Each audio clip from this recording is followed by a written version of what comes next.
The wind howled through the mountains that night, cold enough to steal the breath from your lungs. And then, it happened. When Officer Luke Harrington opened his cabin door, the storm rushed in, and with it, a sight that froze his heart. A 5-year-old girl, barefoot, trembling, collapsed at his doorstep, clutching 2 swaddled newborns to her chest. Their tiny faces were pale, their cries fading into the wind.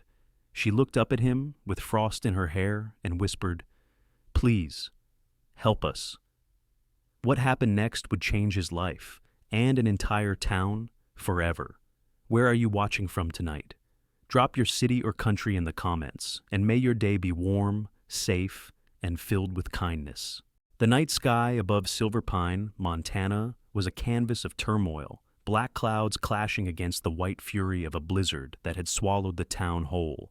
Wind screamed down from the Bitterroot Mountains, twisting through the narrow streets and rattling the frozen signs of shuttered diners. Beneath the storm's roar, the forest whispered, its tall pines bending under the weight of snow, like sentinels bowing to an unseen god.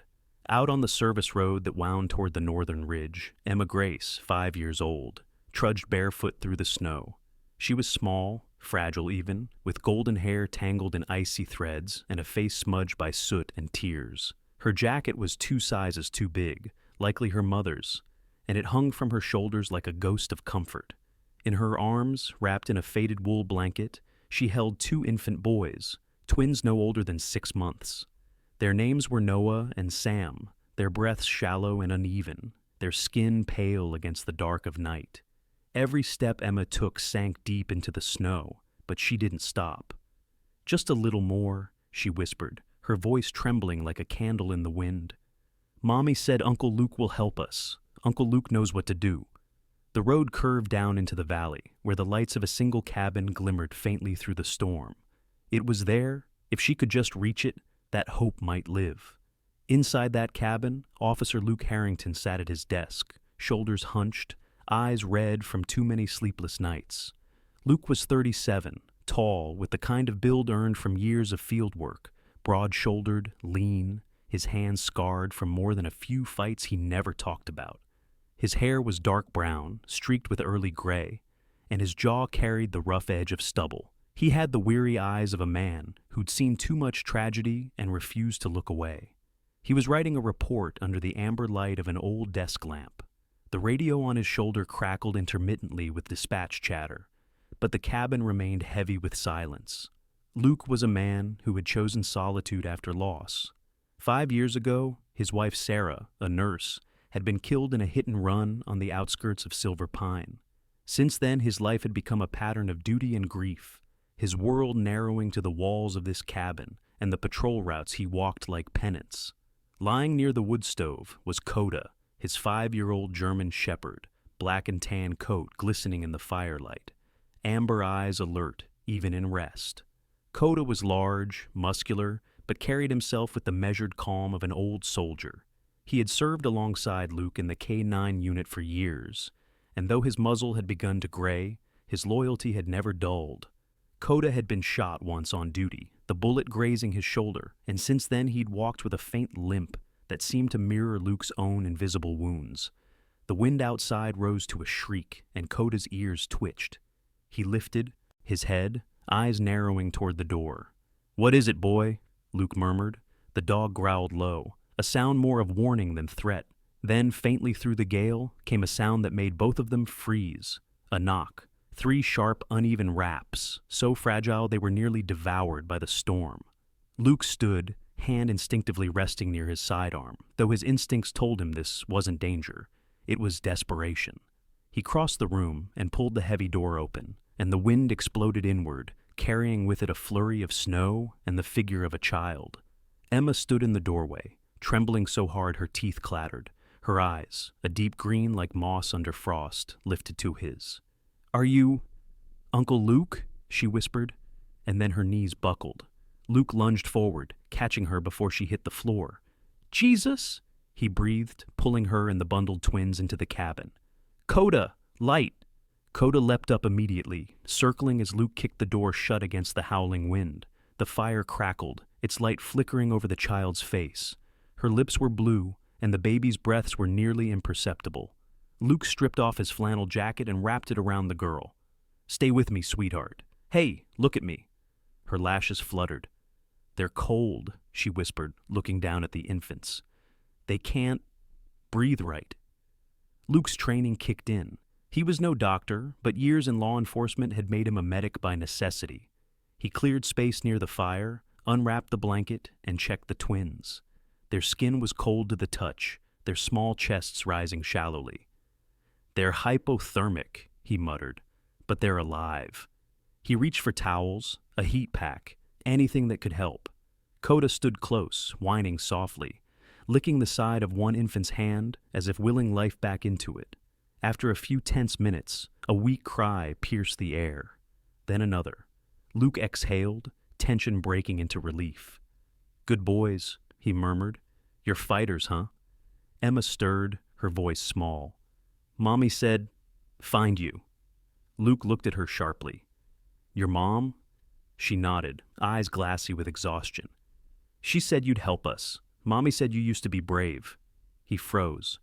"Who's your mommy?" Her answer landed like a blow. "Laura. Laura Grace."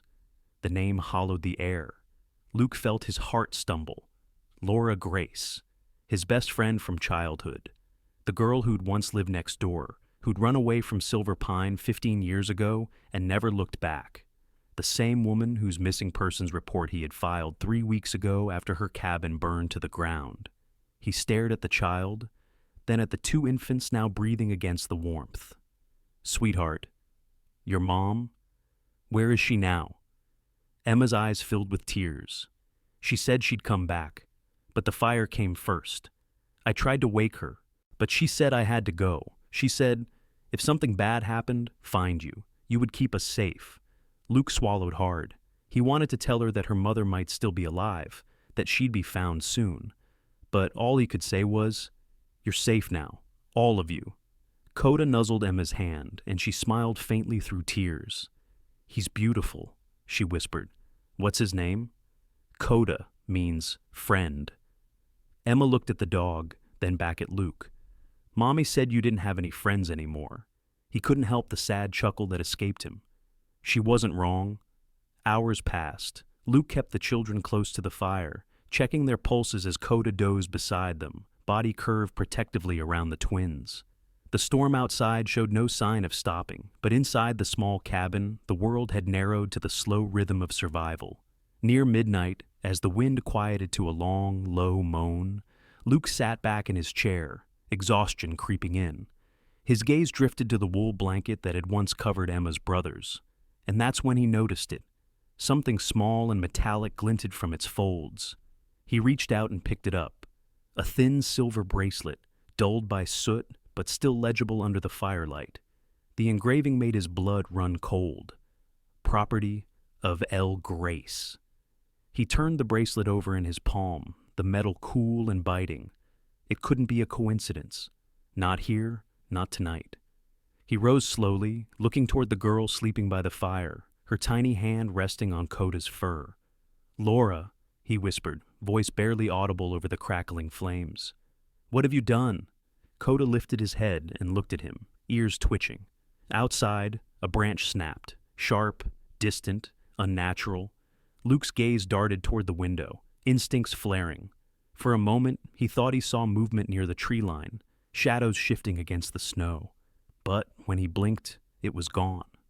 "Maybe just the wind," he muttered, though he didn't believe it. He checked the safety on his sidearm, then looked down at Coda. "Stay sharp, boy. We're not alone out here." The dog gave a low rumble of agreement. Luke turned back toward the sleeping children, the storm's reflection flickering across his eyes like the ghosts of his past. Somewhere out there, beyond the trees and the frost, the truth about Laura Grace waited, and it was coming for them. The storm broke sometime before dawn, leaving Silver Pine shrouded in a hushed, breathless stillness. The forest outside Luke's cabin was buried beneath drifts of snow, trees heavy with ice, the world gleaming pale blue beneath the first hesitant light. Inside, the fire had dwindled to embers, casting a faint amber glow across the living room. Emma stirred first, her fingers brushing against Coda's thick fur. The German Shepherd had stayed beside her all night, his great body coiled protectively around the twins. His ears flicked when she moved, and he let out a soft whine, tail thumping once against the wooden floor, as if to say, "You made it through the night." Luke sat at the table with a mug of coffee gone cold, his thoughts tangled like smoke. He hadn't slept. The bracelet sat before him, gleaming faintly in the weak light, a ghost of the woman he had once known and failed to save. When he looked up, he saw Emma blinking at him from the couch, her small face framed by messy gold hair and the heavy blanket draped over her shoulders. "You're awake," he said softly, rising to meet her. She nodded, rubbing her eyes. "Is it morning?" "Almost," he replied. "You did good, kid. You kept them alive." She looked down at her brothers, who were now breathing evenly, their tiny fists curling in sleep. "Mommy said I had to be brave," she whispered. Luke crouched beside her, studying her more closely. Up close he could see how thin she was, cheeks hollow, skin pale from a cold and hunger. He guessed she hadn't eaten in days. "How long were you out there?" he asked. Emma frowned, thinking. "Since the fire. I walked a long time. My shoes got stuck in the snow. I didn't want the babies to get cold." Her voice cracked, and Luke felt something twist inside him. He rose abruptly, muttering, "Let's get you fed." He cracked a few eggs into a pan, the sizzle breaking the silence. Coda sat beside the stove, nose twitching. The smell of breakfast drew a sleepy coo from one of the twins. Emma's eyes widened as Luke placed a steaming plate in front of her, scrambled eggs and a slice of toast. "Eat slowly," he said. She nodded and began to eat, but paused halfway through, glancing at him shyly. "Uncle Luke?" He froze at the name. "Yeah?" "Mommy said you used to smile more." The words hit him like a whisper from another lifetime. Before he could answer, the sharp buzz of his police radio broke the moment. "Dispatch to Unit 12. Do you copy?" Luke snatched it up. "This is Harrington. Go ahead." "Morning, Luke," came the familiar voice of Sheriff Tom Reeves, a broad-shouldered man in his 50s with a calm drawl and the kind of face that had seen both kindness and violence. "Roads are closed on the North Ridge. We got reports of tire tracks leading from the Grace property down toward the forest. You're closest. Can you check it out when the storm lets up?" Luke's grip tightened. "Already on it." When he turned back, Emma was watching him warily. "Are you going to leave?" "Not yet," he said. "But I might need to take a look at something later." She hesitated. "Can we come?" "We'll see." He didn't want to take her back into the cold, but something in her eyes, the same stubborn spark Laura used to have, made him unsure he could say no. By late morning, the sky had cleared enough for travel. Luke packed extra blankets, a thermos of milk, and tucked the twins safely into a car seat in his patrol SUV. Emma climbed into the back beside Coda, who pressed close to her, his warm breath fogging the window. They drove through the white silence, tires crunching over ice. The forest on either side seemed endless, rows of pines and firs glinting like glass. "This is where it happened?" Emma asked softly. Luke nodded. "Your mom's cabin was up this way." He didn't tell her that. When they'd found it, half the structure had been reduced to ash. As they approached the site, Coda suddenly straightened, ears pricked. A low growl rumbled from his chest. "What is it, boy?" Luke slowed the vehicle, scanning the tree line. Something had moved, a flicker of shadow behind the snow-laden branches.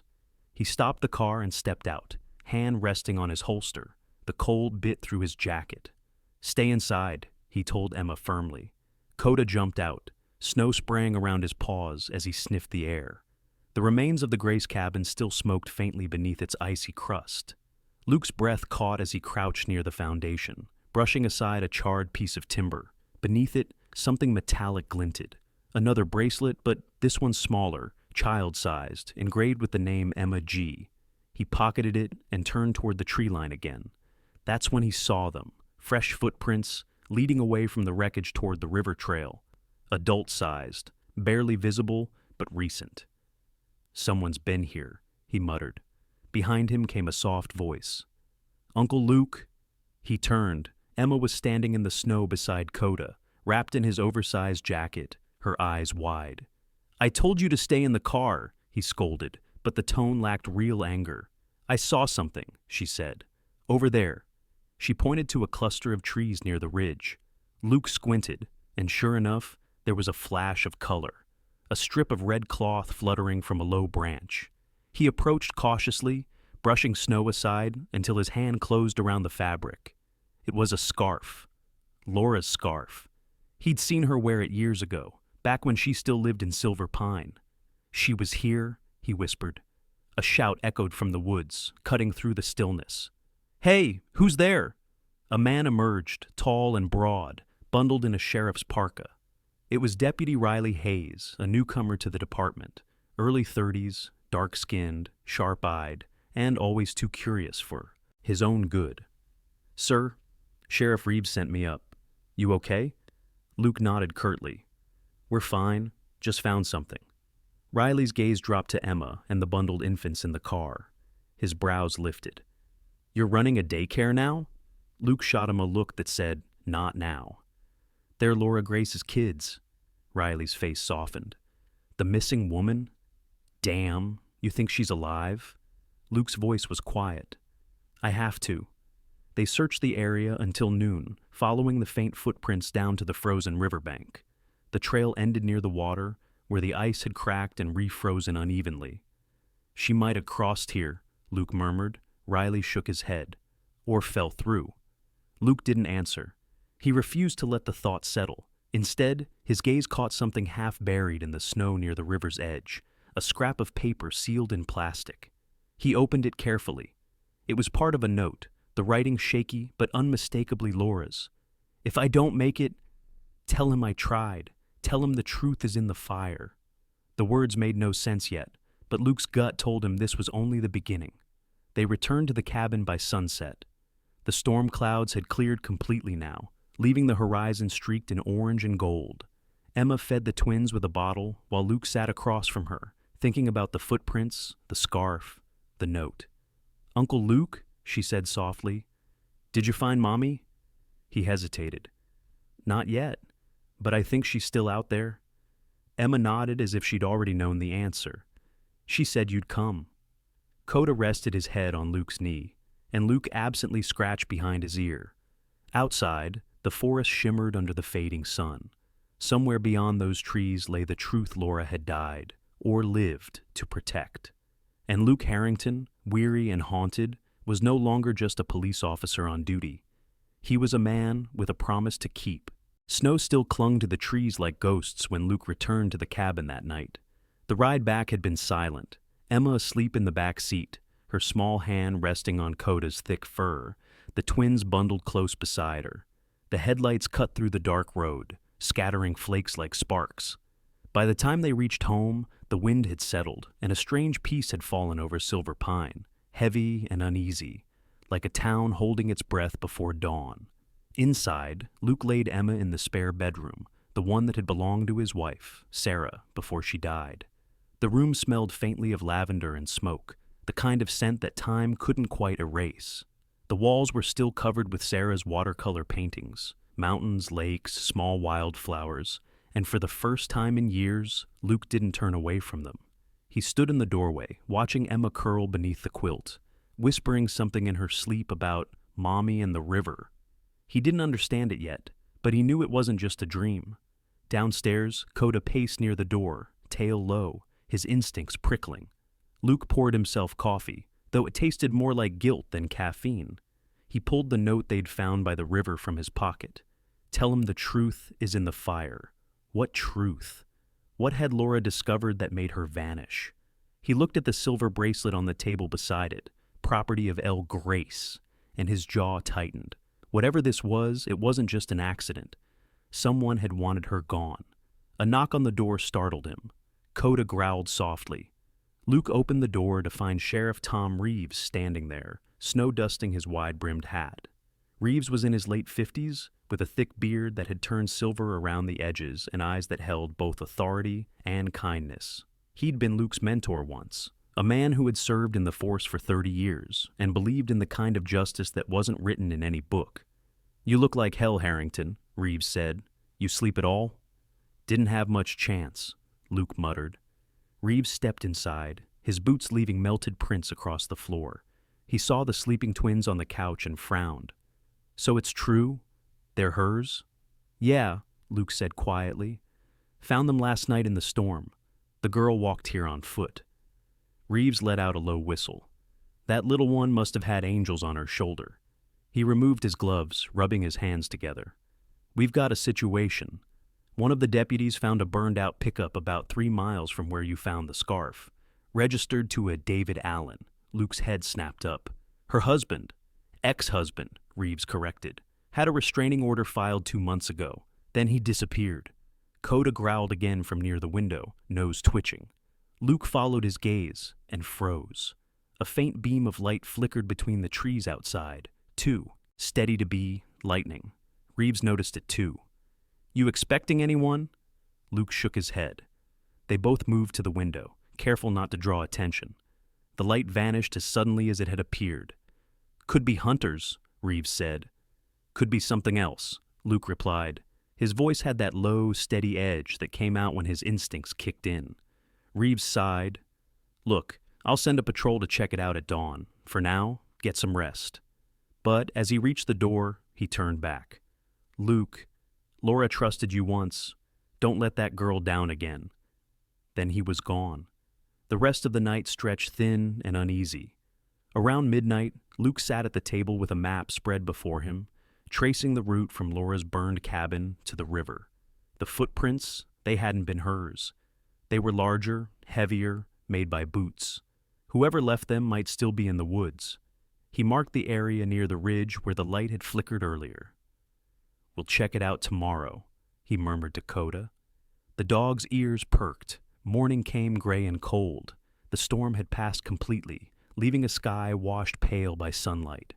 Luke bundled up, loaded his rifle, and looked back at the sleeping children. Emma stirred, eyes half open. Where are you going?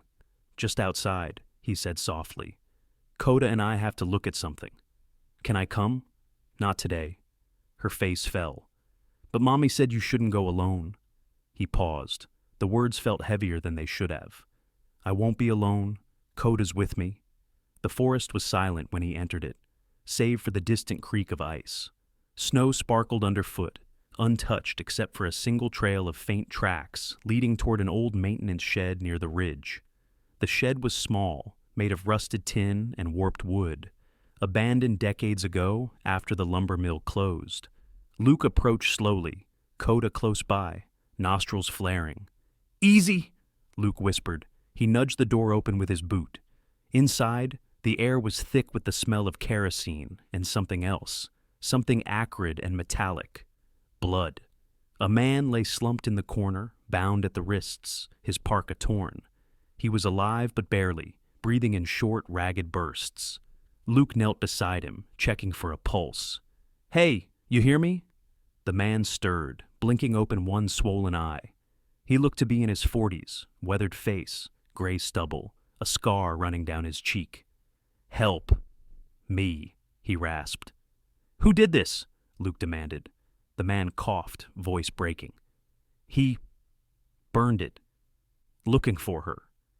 Who? Luke pressed. The man's eyes rolled back. Alan. He's not alone. Then he went limp. Luke checked his vitals, still alive, but fading fast. Hang in there, he muttered. He pulled out his radio, calling it in. This is Harrington, requesting medevac at the old mill shed, North Ridge. Male subject, critical condition. Static. No. Response. Damn it! The mountains often killed the signal up here. He turned to Coda. We're hauling him out ourselves. He hoisted the man over his shoulder, staggering under the weight, and trudged back through the snow. By the time they reached the clearing near the cabin, Reeves's truck was parked outside. The sheriff stepped out, face grim. We heard your signal, found the relay dead. Somebody cut it. Luke set the man down near the porch. He says David Allen's alive, and hunting for her. Reeves's expression hardened. Then, we're running out of time. Inside, Emma watched silently as they carried the wounded man in. Who's he? She asked. Someone who can help us find your mom, Luke said gently. She nodded, her small hands clutching the blanket around her. The twins began to cry, and Coda trotted over to lick their faces, his tail wagging softly as if to reassure them. Reeves crouched beside Luke, lowering his voice. "If Alan's still in the woods, you can bet he knows about the girl. We need to move them." Luke looked at the children, then at the note still lying on the table.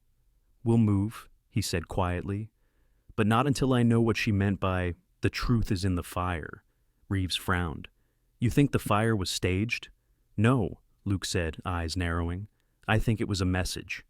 That night, as the wind rose again, Luke stood at the window with Coda beside him. The forest beyond the glass looked calm, but he knew better. Somewhere out there, the man Laura once loved was watching, waiting, and the truth Laura died to protect was about to set the whole town alight.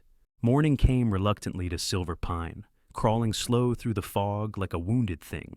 The sun hung weak behind the clouds, spilling pale light across the snow-drowned valley. Luke stood on the porch, his breath steaming in the frozen air, watching as a medevac helicopter cut through the sky above the tree line. It circled twice before landing on the clearing near his cabin, its rotors throwing up a whirlwind of frost. Paramedics rushed out, loading the wounded man Luke had carried from the shed. The man hadn't regained consciousness, but his final words still echoed in Luke's mind. He's not alone. Inside, Emma sat cross-legged on the couch, feeding the twins with steady hands far too calm for her age. She hummed quietly, some old lullaby her mother must have taught her, her small voice trembling but determined. Coda lay at her feet, muzzle resting on his paws, watching her with a gentle, amber-eyed patience. The big dog had taken to her as if recognizing something kindred, something brave beneath the fear. Luke entered, snow still clinging to his boots. Emma looked up. "Is he going to be okay?" she asked. "Maybe," Luke said. "He'll get help now." "Was he bad?" she whispered. "No," Luke replied after a pause. "Just caught in something bad." She nodded solemnly, as if she already understood more of the world than most adults did. The door creaked open again, and Sheriff Reeves stepped inside, dusting snow from his coat. "We'll get the hospital and call a spell to run prints," he said. "If that man's telling the truth, Alan might not be far behind." His gaze softened when it landed on Emma. "You doing all right, sweetheart?" "Yes, sir," she answered politely, her voice small but steady. Reeves smiled faintly. "That's good. You're safe here." Luke poured coffee for the both of them. "Reeves," he said quietly, "we need to talk about the fire." Reeves frowned. "You think it wasn't an accident?" Luke nodded. "The accelerant patterns didn't match a natural source, and if Alan was there, maybe he wasn't just after Laura. Maybe she found something worth killing for." Reeves studied him. "You got a theory?" Luke hesitated, glancing toward the sleeping children. "Laura worked at the county records office before she disappeared. A few months ago, she called me, said she'd found something strange in a property file linked to a development permit north of here, someone laundering funds through fake land titles. She was scared." Reeves rubbed his temples. "And you think Alan was involved?" "Maybe not just him," Luke said, "but someone using him." Their conversation was cut short by the crackle of the police radio. Reeves grabbed his receiver. "Go ahead." The dispatcher's voice came through, faint but urgent. "Sheriff, we've got a report from a snowplow driver on Route 8. Says he saw a woman walking barefoot near the old water tower around sunrise. Looks injured." Luke's pulse jumped. "Where?" "About 4 miles south of your location." Reeves looked at him. "Laura?" "It has to be," Luke said, already grabbing his coat. "Stay here with the kids," he told Emma. She shook her head fiercely. "No, if it's Mommy, I'm coming." "Emma, please, Uncle Luke, I have to." Her voice cracked on the last word. Luke hesitated, torn between duty and instinct, then nodded once. "All right, but you stay in the car." Minutes later, the SUV tore down the snow-slick road, tires kicking up slush. Coda sat in the back seat beside Emma, who clutched the edge of her blanket and stared out the window with wide, hopeful eyes. Reeves followed behind in his truck. The radio squawked again. "Be advised, weather's turning, visibility dropping fast." Luke gritted his teeth. "Of course it is," he muttered. The forest grew denser as they neared the water tower, a rusted steel skeleton rising from the mist. Luke slowed the car. "Stay inside," he reminded Emma, then stepped out with Coda, The dog's nose lifted to the wind, catching something. He barked once, sharp and urgent, then bolted toward the trees. "Coda!" Luke followed, crunching through the snow. The wind picked up, howling through the pines. He found her near the base of a birch tree, half collapsed against the trunk. Laura Grace. Her face was pale, lips cracked from cold, but unmistakable, the same delicate features he remembered, framed now by tangled blonde hair streaked with ash. She wore a torn coat and mismatched gloves, her feet bare and raw from frost. When he reached her, she stirred weakly. "Luke," she breathed. Her voice was barely audible. He dropped to his knees beside her, pulling her close. "I've got you. You're okay now." Her eyes fluttered open. "The kids, they're safe. They're with me." Tears welled at the corners of her eyes. "Thank God." She clutched his sleeve. "He's coming. You have to go." But her strength gave out. Luke scooped her up, cradling her against his chest. Coda circled them protectively, barking toward the forest. Reeves appeared moments later, breathless. "Holy hell, is that her?" Luke nodded. "We need to get her warm, now." They carried her back to the SUV. Emma's gasp filled the air when she saw her mother. "Mommy," she cried. Luke placed Laura gently across the back seat. "She's alive, sweetheart, but she needs rest." Emma pressed her tiny hand to her mother's cheek, tears streaking her face. "I told you we'd find her," she whispered. As Luke started the engine, Coda began growling again, low and fierce. Reeves looked out the back window. "We've got company." A black truck had appeared on the distant road, its headlights slicing through the fog like knives. "Alan," Luke muttered. He floored the gas pedal, tires spinning. The SUV lurched forward, speeding through the snow-choked road as the truck gained on them. Bullets cracked the air, shattering the rear windshield. Emma screamed. Coda barked, lunging toward the sound. Reeves drew his revolver, returning fire through the open window. "Go, Luke! Keep it steady!" The chase tore through the valley, snow exploding around them like smoke. Luke veered sharply onto a logging trail, hoping to lose them in the trees. The truck followed close, headlights flickering in the mirrors. Laura stirred faintly in the back seat, murmuring, "The fire, the drive, in the floorboards." Luke glanced at her, heart hammering. "What drive?" "USB, under the cabin. He doesn't know." Her words faded into a rasp. Reeves cursed as the truck rammed their rear bumper. "He's not letting up!" "Hold on!" Luke shouted. He slammed the brakes and jerked the wheel hard to the right. The SUV spun sideways, snow spraying like shattered glass. The pursuing truck tried to swerve, but skidded, crashing into a pine with a deafening crack. Steam hissed from its engine. Luke jumped out, gun drawn, Coda by his side, teeth bared. Reeves circled wide with his weapon raised, but the driver's seat was empty, the door swinging open in the wind. "He bailed," Reeves said. "He's in the woods." Luke scanned the tree line, breath sharp and white. The silence pressed heavy around them. "We'll find him," he said grimly. Then he looked back at the car, where Emma was holding her mother's hand, whispering softly, "Don't leave again." Luke's heart clenched. For now, they'd won a battle, but the storm that had brought Laura home wasn't over. Somewhere in the trees, the man they feared most was still moving, and he wasn't finished. The world seemed to hold its breath after the crash. Snow drifted down through the shattered silence, soft and soundless, settling on the hood of the ruined truck. Luke's pulse still thundered in his ears as he scanned the tree line, the cold air burning in his lungs. Reeves moved beside him, revolver raised, his boots crunching through the frost. "He's gone," Reeves muttered after a moment. "Slipped into the woods." Luke's eyes stayed fixed on the shadows between the trees. "Not for long," he said, holstering his weapon. Coda stood alert beside him, the fur along his back bristling, nose twitching toward the scent of gunpowder. The old dog's breath came in steady clouds, and though a scar still marked his shoulder from a past bullet, his stance was firm, ready for whatever came next.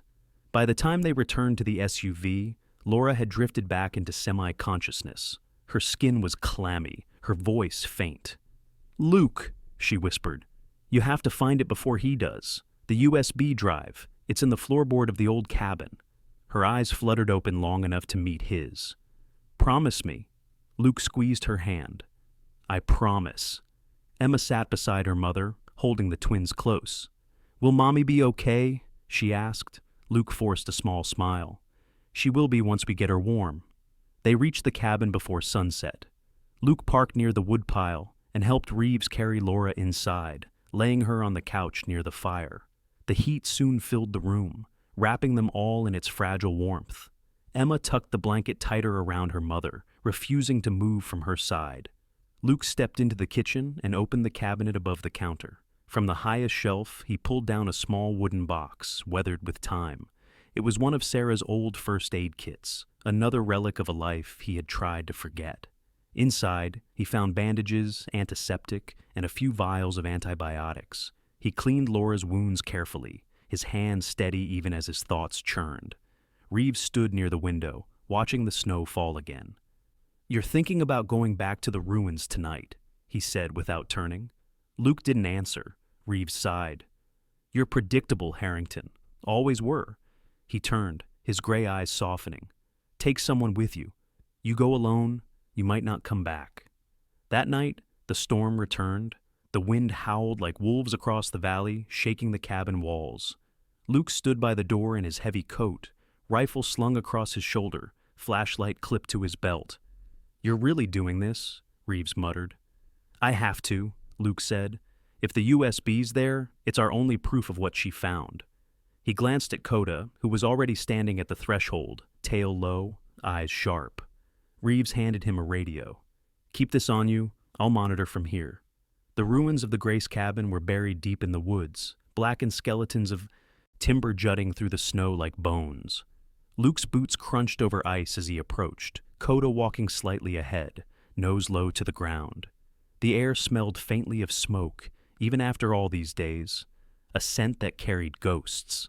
The place was eerily still, save for the whisper of wind through broken beams. He crouched near what had once been the living room and began to dig at the floorboards with a crowbar. The wood was brittle, splintering easily beneath his hands. "Come on, Laura," he muttered. "You said it was here." After a few minutes, his fingers brushed metal, a small, rust-streaked compartment hidden beneath a scorched plank. Inside was a silver USB drive, melted slightly at the edge, but intact. He exhaled, relief flashing across his face. "Got it." Coda barked suddenly, a low, urgent sound that froze Luke where he stood. The dog's body stiffened, eyes fixed toward the tree line. Luke turned, scanning the dark. Snow fell heavier now, reducing visibility to a blur of white and shadow. Then, movement. A figure emerged between the trees, tall and broad, a rifle slung over one shoulder. Luke recognized the silhouette instantly. David Allen.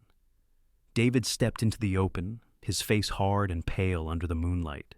He was in his early 40s, with sunken eyes, a patchy beard, and the kind of build that once spoke of strength, but now hinted at desperation. His coat was torn, the collar stiff with ice, and his hands trembled as he gripped his weapon. "Luke," he called, his voice raw. "You always had to be the hero, didn't you?" Luke straightened, every muscle tight. "Drop the gun, David." "You don't tell me what to do," David spat. "You took everything from me, my wife, my kids. You think I don't see it?" Luke's eyes narrowed. "You did that to yourself." Coda growled low, stepping forward. David's gaze flicked to the dog. "Call him off before I put him down." Luke's voice dropped to a quiet steel. "Try it." The standoff stretched thin, wind screaming between them. Then David lunged sideways, raising his rifle. The shot cracked through the trees, echoing off the valley. Coda darted ahead, tackling David's arm before he could fire again. The rifle went spinning into the snow. Luke charged forward, pinning David down. The two men struggled, boots kicking up powder, fists connecting with bone. "You burned her cabin," Luke snarled. "Why?" David laughed, breath ragged. "Because she wouldn't give it up. She found something she shouldn't have. You think she was innocent?" He spat blood onto the snow. "She was part of it, until she tried to walk away." Luke froze. "Part of what?" David smiled faintly, teeth red with blood. "Ask your sheriff friend." Then, Before Luke could react, he slammed his shoulder upward, knocking Luke off balance. He tore free, sprinting into the darkness. Coda gave chase, barking fiercely, but Luke called him back. "No, let him go!" His mind was racing. Reeves, that didn't make sense. Reeves had been his mentor, his only ally after Sarah's death. But Laura's note, "The truth is in the fire," came rushing back. By the time Luke returned to the cabin, dawn was breaking, streaks of red bleeding through the clouds. Reeves was waiting by the window, arms crossed. "You found it?" Luke nodded and placed the USB on the table. Reeves eyed it with quiet intensity. "We'll check it at headquarters." "No," Luke said sharply. "I'll check it here." He inserted the drive into his laptop, the screen flickering to life. A folder opened, filled with documents, scanned permits, bank statements, and one file labeled Silver Pine Holdings. Luke clicked it open. His jaw tightened as he read the first line. A transfer authorization signed by Sheriff Thomas Reeves. Silence filled the room. Reeves's face went still, unreadable. "You shouldn't have seen that," he said finally. His voice was calm, too calm. Luke's hand moved slowly toward his holster. "What did you do, Tom?" Reeves sighed. "What I had to. The project was supposed to save this town. Then your friends started asking questions." His tone darkened. "You were never supposed to find her." Before Luke could draw his gun, Reeves struck him across the face with the butt of his pistol. The blow sent him crashing to the floor, blood filling his mouth. Coda lunged, snarling, but Reeves fired a warning shot into the ceiling. "Stay down, mutt," he barked. Coda froze, growling deep in his throat. Reeves crouched beside Luke, his voice low. "I didn't want this, but you left me no choice." He grabbed the USB, shoving it into his pocket. Then he straightened, glancing toward the bedroom where Laura lay unconscious. "You always thought you could save everyone, didn't you? Well, let's see you save her now." He turned and walked out into the snow, the door slamming behind him. Luke lay still for a moment, the sound of Coda's anxious whining pulling him back. He pushed himself upright, jaw throbbing. "It's not over," he muttered, wiping blood from his lip. Through the window, he saw Reeves's truck disappear down the road toward the station. The truth was out now, but the fight for it had only just begun. Snow lashed sideways across the windshield as Luke's truck barreled down the mountain road toward Silver Pines police station. His lip was still split from Reeves's pistol whip, and blood had dried along the collar of his jacket. Every muscle in his body felt taut, like a wire pulled too thin. Coda sat in the passenger seat, his amber eyes fixed on the road ahead, low growls vibrating in his chest. He sensed his handler's fury. The town was quiet when Luke reached Main Street, the snow blanketing everything in deceptive calm. The police station sat at the edge of town, a squat brick building with an aging flag that whipped in the wind. Its windows glowed faintly through the storm. Inside, Luke could see the night dispatcher, Karen Boyd, a stocky woman in her 40s with cropped red hair and the sharp eyes of someone who'd seen too many bad nights. Karen had joined the force a decade ago, after losing her husband in a logging accident. Since then, she'd become the backbone of the department, loyal, pragmatic, and unafraid to talk sense into the men who thought themselves invincible. Luke pushed through the door, snow scattering around his boots. Karen looked up, her expression shifting from fatigue to alarm. "Jesus, Luke! What happened to you?" "Where's Reeves?" Luke demanded, his voice low and hard. "He came through maybe 20 minutes ago," Karen said slowly. Looked rattled. Said he was heading down to the archives. "Luke, you're bleeding. What the hell is going on?" He didn't answer. He brushed past her, Coda patting at his heel, and headed for the back corridor. The archives were housed in the basement, a windowless maze of old files and rusting cabinets that smelled of dust and damp concrete. The overhead lights flickered weakly, throwing long shadows against the walls. As Luke descended the stairs, he felt his heartbeat sink with the steady drip of melting snow from his coat. He reached the final landing and paused. Voices echoed faintly from deeper inside the basement. Reeves's voice came first, calm and authoritative, the way he always sounded when giving orders. "We're almost done here. Once this is wiped, no one's tracing the money trail." Another voice answered, smooth, low, and unfamiliar.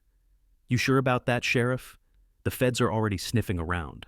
If that USB gets out, it's not just you they'll bury." Luke crouched behind a support beam, peering around the corner. The second man stood near a table covered in maps and files. He was tall, in his late 30s, dressed in a dark wool coat that looked too expensive for the town. His black hair was slicked back, his clean-shaven face pale under the harsh light. Luke recognized him vaguely. Nathan Cole, a corporate liaison for Silver Pine Holdings, the same company Laura had uncovered in her investigation. Nathan had always presented himself as polite and well-spoken, but beneath that veneer was a predator's patience. "I told you to handle the girl quietly," Nathan said. "Instead, we've got a burned cabin, missing files, and half the town whispering." Reeves slammed a hand on the table. "You think this was my plan? Alan went rogue. The man's unhinged. If anyone finds him before I do, he'll start talking." Nathan's smile was thin. "Then you'd better find him first." Luke's hand closed around the butt of his pistol. Rage simmered under his ribs, but he forced himself to breathe. Charging in blind would get him killed, and leave Laura and the kids defenseless. He needed proof, not another gunfight. He stepped silently toward the evidence locker, snapping open his phone to record. Nathan continued, his voice dripping with contempt. "You realize what happens if this leaks? My company is clean on paper. Yours isn't. When they come asking questions, guess who takes the fall?" Reeves looked at him with a mix of fear and bitterness. "I did what I had to do to keep this town alive. Silver Pine was dying. We needed investors." "You needed money," Nathan corrected, smirking. "You and your officers took kickbacks to fast-track land transfers. Don't pretend this was charity." Coda's ears twitched, and Luke froze. Somewhere behind them, a floorboard creaked. A flashlight beam cut through the dark. "Who's there?" Reeves barked. The cover was blown. Luke stepped out, gun drawn. "Drop it, Tom." Reeves's eyes went wide. "Luke, don't. I heard everything." Nathan's smile didn't falter. "Officer Harrington, I've heard of you. Loyal, decorated, prone to misplaced heroism. How poetic that you'd be the one to ruin your mentor." Luke ignored him. "Put the gun down, Tom." Reeves hesitated, his jaw tightening. "You don't understand." "I understand enough," Luke snapped. "You killed Laura's home, tried to erase her, and sold this town to a corporation that's poisoning it from the inside." Reeves looked like a man crumbling under the weight of his own choices. "It wasn't supposed to go this far." "But it did," Luke said. "Now you fix it." Nathan chuckled. "I'm afraid it's too late for that." His hand darted toward his coat. Luke fired first. The shot rang out like thunder in the small room. Nathan staggered back, clutching his shoulder as blood bloomed through his coat. Reeves flinched, hand flying to his weapon.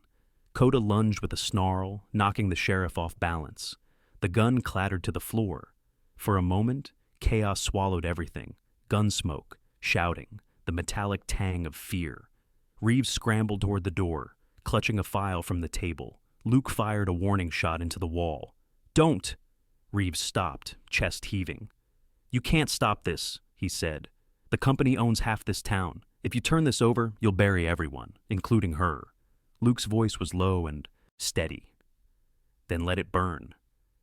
Reeves bolted for the stairwell, disappearing into the storm outside. Nathan lay groaning on the ground, blood staining the concrete. Luke kicked the man's pistol away and grabbed the files from the table. "You're done," he said coldly. Nathan's eyes glittered. "You think you can expose us? This town survives because of us. You'll see." Luke didn't answer. He cuffed the man and hauled him to his feet. "You can tell that to a judge." By dawn, federal backup had arrived, summoned by Karen after Luke's emergency call. The storm had cleared, and sunlight broke weakly through the clouds. Agents swarmed the station, collecting evidence. Nathan Cole was taken into custody, muttering about lawyers. Reeves, however, was gone, vanished into the woods with the stolen file. Luke sat outside the station steps, exhausted, his jacket torn and blood on his hands. Coda sat beside him, leaning his heavy head against Luke's leg. The dog's breathing was steady, warm, a living reminder that loyalty still existed somewhere amid all the betrayal. Karen approached, handing him a cup of coffee. "You did what you had to," she said. Luke nodded. "I'm just not sure what it'll cost." She looked toward the rising sun. "Everything worth doing costs something." At that moment, Luke's radio crackled to life. "Luke, it's Maria. Laura's awake. She's asking for you." Relief washed through him like warmth after frostbite. He stood, glancing down at Coda. "Let's go home, boy." The German shepherd barked once, tail thumping softly against the snow. Together, they climbed into the truck and drove toward the cabin, leaving the blood-stained dawn of Silver Pine behind. When Luke returned to the cabin, dawn had stretched into a fragile morning. Thin rays of sunlight spilled through the frost-streaked windows, settling on the old wooden floor like tired ghosts. The air smelled of smoke and pine sap, and for the first time in days, the storm had broken, leaving behind an almost deceptive calm. As Luke opened the door, Coda trotted in first, his fur damp from melted snow, tail wagging slowly, but eyes sharp, alert to every sound. Laura was awake. She sat propped against the couch, her hair damp and tangled, skin pale, but no longer deathly. Maria Torres, the housekeeper who had helped Luke after his wife's death, knelt beside her, spooning soup from a small bowl. Maria was in her 50s, small and round, with brown eyes that always looked as if they'd seen too much and still chosen kindness. She had been a nurse once, before an injury ended her career. Since then, she'd lived quietly in Silver Pine, helping families in need. When she saw Luke, her face broke into a relieved smile. "She woke up an hour ago," Maria said softly. "She's weak, but the fever broke." Laura's gaze found his, filled with exhaustion and sorrow. "You found him," she whispered. Luke nodded. "Nathan Cole's in custody. Reeves escaped." At the name, her eyes darkened. "He was supposed to protect us." Luke sank into the chair across from her, rubbing his temples. "He betrayed everyone, Laura, but we've got enough evidence to bring them down. The drive you hid, it held everything. Permits, payments, land records. You blew their operation wide open." Laura's fingers trembled as she reached for the blanket. "Then why do I still feel like it's not over?" she said. Before Luke could answer, Emma appeared from the hallway, rubbing her eyes. She wore one of Luke's old flannel shirts that hung nearly to her knees. "Mommy," she whispered, rushing forward. Laura opened her arms, gathering the girl close. For a long moment, there were no words, just quiet sobbing, the kind that comes when a weight too heavy finally slips away. Even Coda sat near them, resting his head gently on Emma's lap, his ears flicking as if he understood the moment was sacred. Outside, the wind shifted again, carrying the scent of the river that wound through the forest below the ridge. Luke's instincts prickled. He stood and walked to the window. Down the narrow path leading toward the river, something moved, a flicker of shadow that didn't belong. He stepped onto the porch, hand resting near his sidearm. "Stay inside," he called over his shoulder. The snow crunched beneath his boots as he followed the faint trail. Coda padded silently beside him. They moved through the trees until they reached the frozen bank.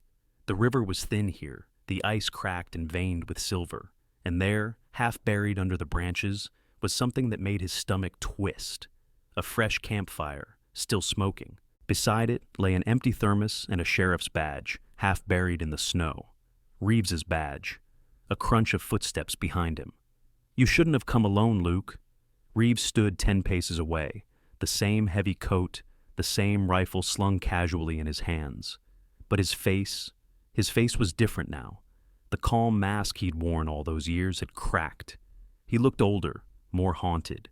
His beard grayer than Luke remembered, his eyes, once steady, now burned with something wild and desperate.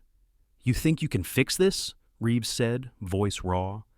"You think arresting one corporate snake changes what this town's become?" Luke kept his voice low. "You didn't have to sell it out, Tom. You could have fought for it." "I did fight," Reeves snapped. "You think I wanted this? Silver Pine was dying, families leaving, mills shutting down. Then they came with money, promises. I thought I could keep control, steer it towards something good. But you can't bargain with wolves, Luke. You feed them once. They own you forever." The river groaned beneath the ice, echoing their silence. Luke took a slow step forward. "You can still stop this. Turn yourself in. Tell them everything. Laura will testify. The FBI already has your files." Reeves laughed bitterly. "You think the Bureau cares about justice? They'll bury it, just like everything else. He raised his rifle slightly, not aiming yet, but not idle either. "I didn't mean for her to get hurt," he said. "Laura, she was supposed to take the money and disappear, but she had to keep digging." Luke's hand tightened around his pistol. "You set that fire." Reeves looked down, snowflakes gathering in his beard.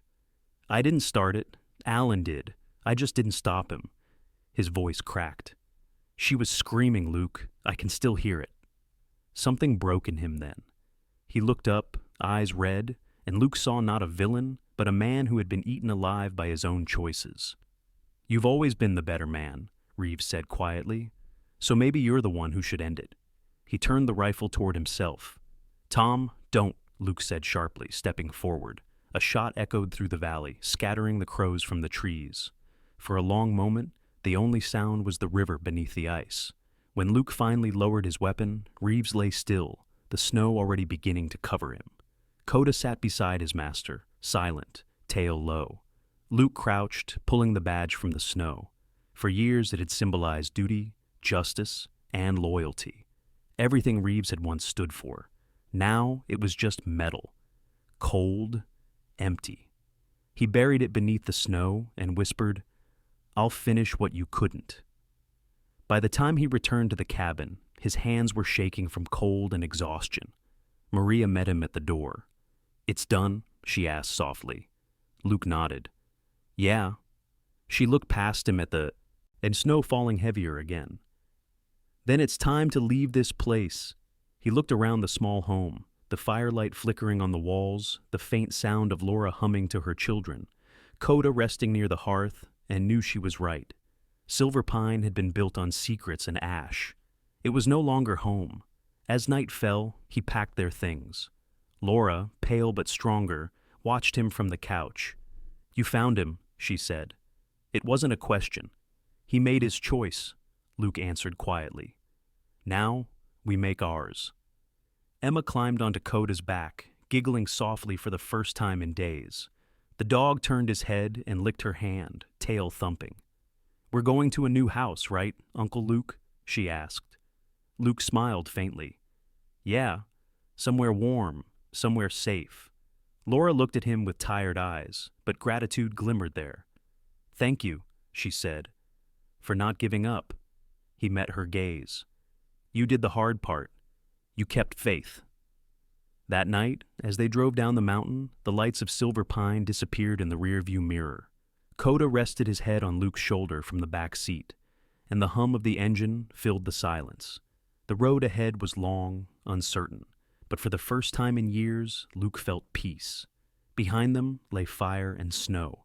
Ahead waited redemption. The sky over Montana burned in bands of pink and silver as dawn broke across the horizon. Luke's truck wound its way down from the mountains, the snow thinning with every mile. In the rearview mirror, the world of Silver Pine grew smaller, fading into mist and memory.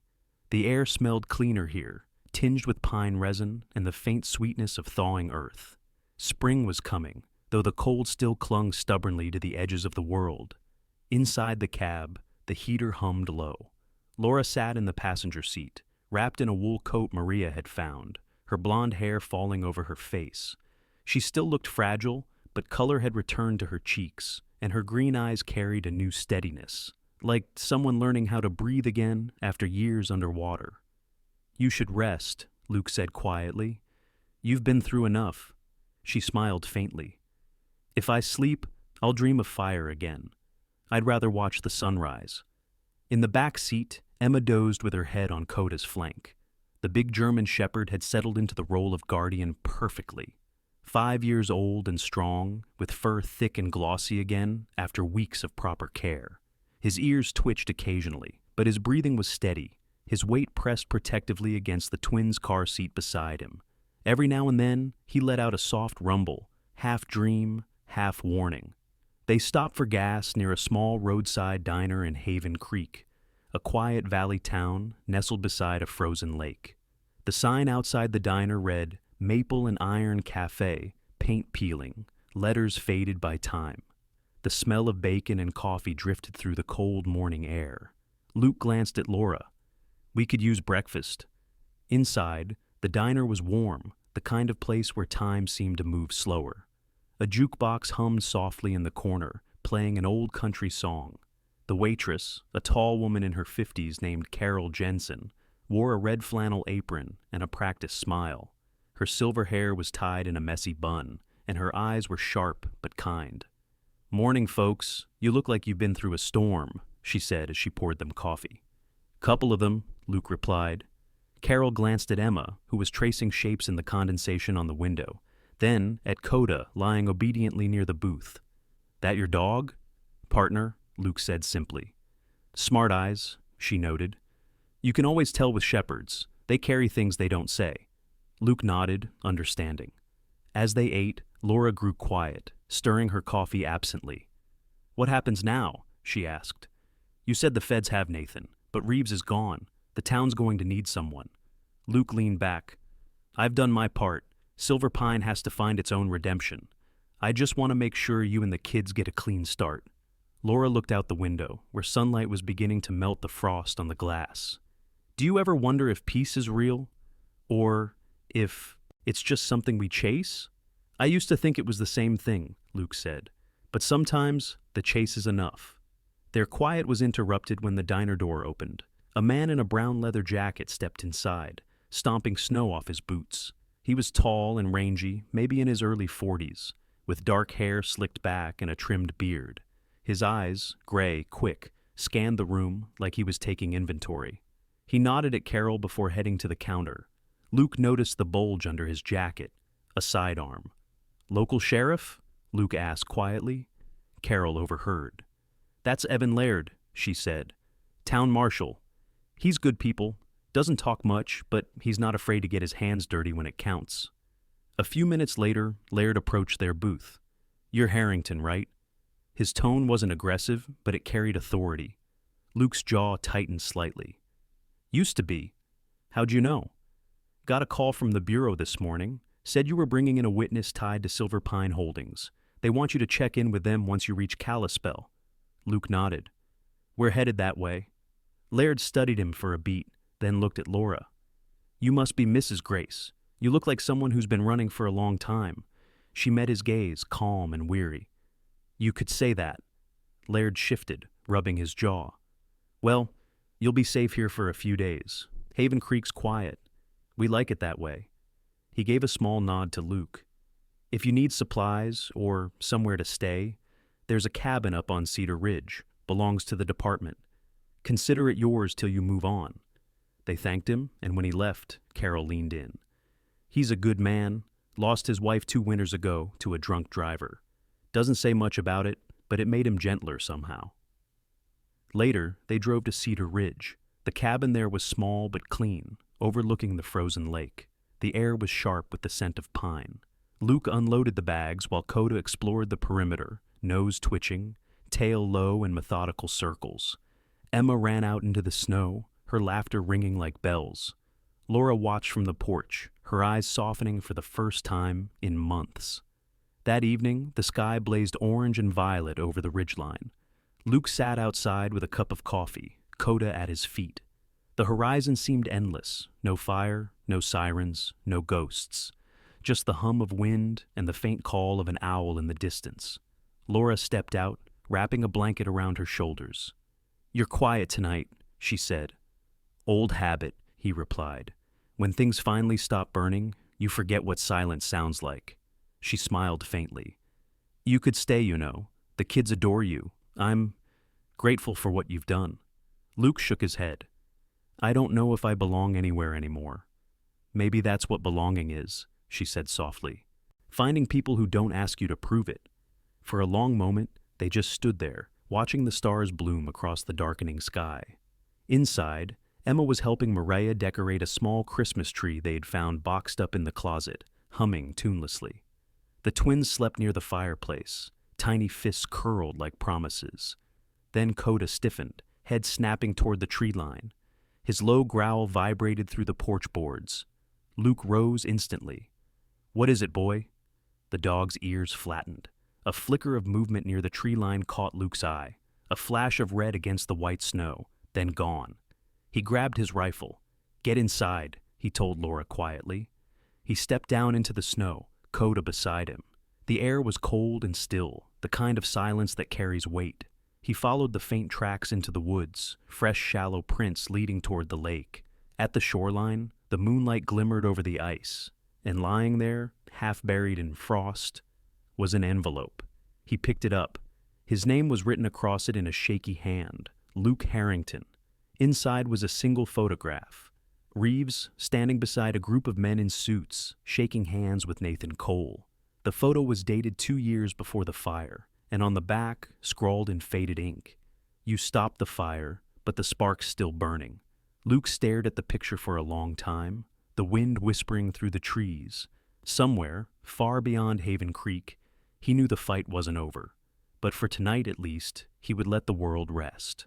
He turned back toward the cabin, where light spilled warmly through the windows. Coda trotted ahead, glancing back once as if to say, "Come home," and Luke followed. The days in Haven Creek slipped by in a quiet rhythm that Luke had almost forgotten was possible. The snow began to melt, and the scent of damp pine filled the air. The frozen lake shimmered under pale sunlight, birds returning to the valley in cautious flocks.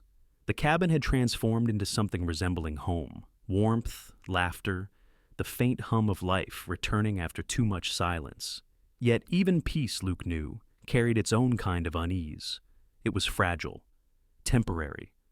One evening, Luke sat at the kitchen table, the old photograph from the envelope spread out before him. The edges were curling from age, the ink on the back faint but still legible, the sparks still burning. He'd spent nights turning those words over in his mind, wondering who had sent them and what they meant. Somewhere out there, someone was still watching. Laura entered quietly, wearing a loose gray sweater and a scarf Maria had knitted. Her color had returned fully now, though she still moved with the cautious grace of someone recovering from both illness and grief. She poured tea and leaned on the counter, studying his face. "You've been staring at that photo for days," she said softly. "You think it's a threat?" "Maybe," Luke replied. "Or a warning." Maria's voice called from the living room, cheerful as ever. "Dinner's ready, and Emma insists on saying grace tonight." Luke smiled faintly, folding the photo and slipping it into his pocket. "Coming." At the table, the air smelled of stew and warm bread.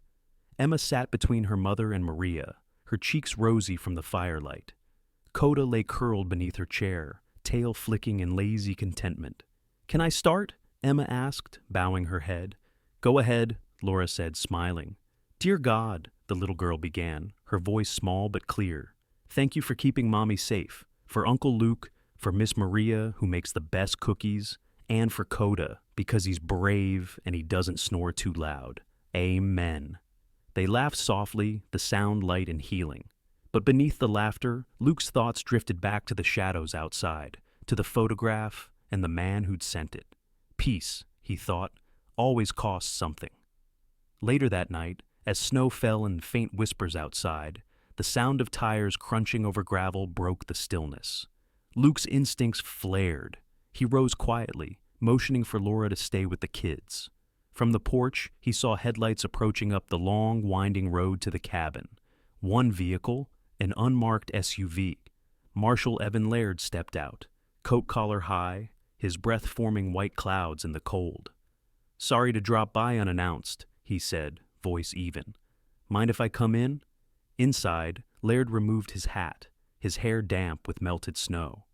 "We got a call from Kalispell this morning," he said. "The Bureau's still working Nathan Cole's case. He's talking. Too much, maybe. They think there's someone. Higher up, someone still funding the project. He mentioned a name before he clammed up."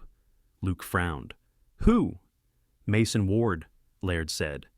The name hit like a jolt of cold. "Ward was Silver Pine's first mayor," Luke said slowly. "Retired years ago." "That's what the files say," Laird replied. "But the Bureau found a series of offshore accounts tied to his name. Large withdrawals, same week as the fire." Laura's face paled. "You think he ordered it?" Laird nodded grimly. "We can't prove it yet, but Cole's testimony points that way. The Bureau wants both of you under protection until the hearing. Safe house outside Kalispell. Quiet, secure." Luke leaned back, studying him. "You think they'll come for us here?" Laird hesitated. I think they already know where you are. Before Luke could reply, Coda lifted his head, ears pricking. A second later, the windows shuddered with a dull boom, an explosion somewhere down the ridge. The lights flickered, then went out. Everyone down! Luke barked, pulling Laura and Emma to the floor. Another explosion followed, closer this time, shaking the walls. Back door! Laird shouted. Luke grabbed his rifle and led them out into the storm. The night was a chaos of white and firelight, their SUV engulfed in smoke, a tree nearby split by the blast. Get them to the woods, Luke yelled. Laird nodded, ushering Laura, Maria, and the children toward the tree line. Luke turned, scanning through the snow. Figures moved between the trees, 2, maybe 3 men, armed and advancing fast. He dropped to one knee, steadying his aim. The first shot cracked through the night, dropping one of them. Coda lunged forward, barreling into another with a snarl. The man screamed, rifle flying into the snow. Luke charged, slamming him down with the butt of his weapon. More gunfire echoed through the valley, flashes of light tearing through the dark. Go, Coda! Luke shouted. The dog darted toward the final attacker, a blur of motion and muscle. The man turned, panicked, firing wildly. The shot grazed Coda's shoulder, but the shepherd didn't stop. He lunged, dragging the man into the snow. When the echoes finally died, only the wind remained. Luke knelt beside Coda, pressing a hand to his side. Easy, boy, he murmured. You're okay. The wound was shallow, bleeding but not deep. The dog licked his hand, tail thumping weakly. Laird emerged from the woods, breath steaming. They're gone. Probably hired muscle, local mercs. But this wasn't random. They wanted something. Luke looked back at the cabin. Flames were licking up the walls now, swallowing everything they'd built these past weeks. They wanted to erase it all, he said quietly, just like before.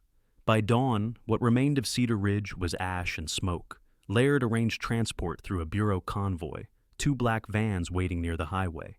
Laura held Emma close, tears streaking her soot-stained face. It's happening again, she whispered. Luke placed a hand on her shoulder. Not this time. We're ending it. They drove north as the sky began to lighten. The convoy moved in silence for an hour before Laird's radio crackled. Ward's estate, a voice said. Feds are in position. The estate sat on the edge of Flathead Lake, vast and gleaming under the pale morning sun. Mason Ward was there, older now, white-haired, dressed in an immaculate suit. When the agent stormed the property, he didn't resist. You can't prove a thing, he said coolly as they cuffed him. People forget. Towns move on. Luke stepped forward. Not this time. As the agents led Ward away, Luke felt something shift. A silence not born of fear, but closure. The storm that had followed him for so long was finally breaking. Weeks later, they settled in coldest. Laura began working as a teacher's aide at the local school. Maria opened a small bakery. Emma made friends quickly, her laughter echoing through the park on spring afternoons. And Coda, scarred, loyal, unyielding, remained Luke's shadow, though he'd traded patrols for long walks along the lake. One evening, as twilight settled over the water, Luke stood on the pier, the air cool and still. Laura joined him, her hand brushing his.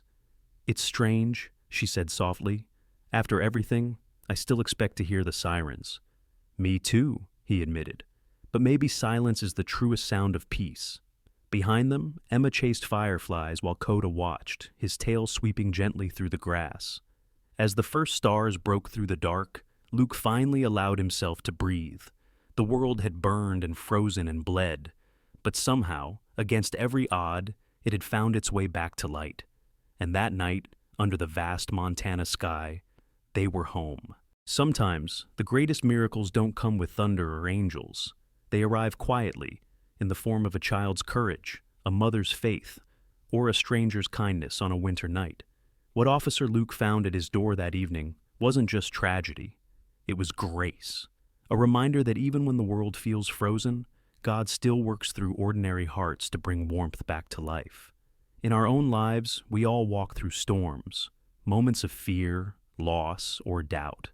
But the same light that guided Emma and her brothers through the snow can guide us too. The Lord's miracles are never far. Sometimes they begin the moment we choose compassion. If this story touched your heart, share it with someone who needs hope today. Comment Amen if you believe God still performs miracles in the quiet corners of our world. May He bless you, protect your family, and fill your days with peace and faith. And don't forget to subscribe. Together, we'll keep sharing stories that remind us all, no matter how cold the night, God's love will always find its way home.